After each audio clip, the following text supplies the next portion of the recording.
అందరికీ నమస్కారం. సంక్రాంతి పండగలో చేసుకునే పిండి వంటల గురించి తెలుసుకుందాము. సంక్రాంతి పండగ అనగానే గుర్తు వచ్చేది కొత్త అల్లుళ్ళు, కోడిపందాలు, గొబ్బెమ్మలు, పిండి వంటలు. ఈ సాంప్రదాయ వంటలు నోరూరిస్తూ గుమగుమలాడుతూ ఉంటాయి. వీటిలో పోషకాలు అత్యధికమని నిపుణులు చెబుతున్నారు.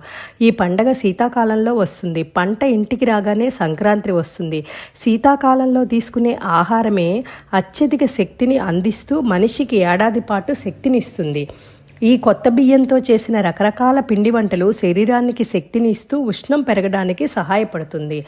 అరిసెలు. సంక్రాంతి అనగా ముందుగా గుర్తొచ్చే పిండి వంట అరిసెలు కొత్త బెల్లంతో, నువ్వులు, కొత్త బియ్య పిండితో చేస్తారు. ఆరోగ్యానికి చాలా శ్రేష్టం. బెల్లం రక్తాన్ని శుద్ధి చేయడంతో పాటు శరీరంలో ఉన్న వ్యర్థాలను కూడా తొలగిస్తుంది. రక్తం శుద్ధికి తోడ్పడుతుంది. ఐరన్తో పాటు పలు పోషకాలు కూడా లభిస్తాయి. బూరెలు. తర్వాత రుచికరమైన వంటకం బూరెలు. అరిసెలు వండే పదార్థాలతో పాటు ఇందులో కొబ్బరి కూడా వాడుతారు.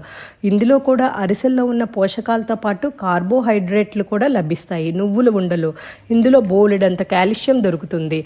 అంతేకాకుండా కజ్జికాయలు కూడా చేస్తారు. చాలా రోజులు నిలవ ఉంటాయి. పిల్లలకి, పెద్దలు కూడా అందరూ ఇష్టపడతారు.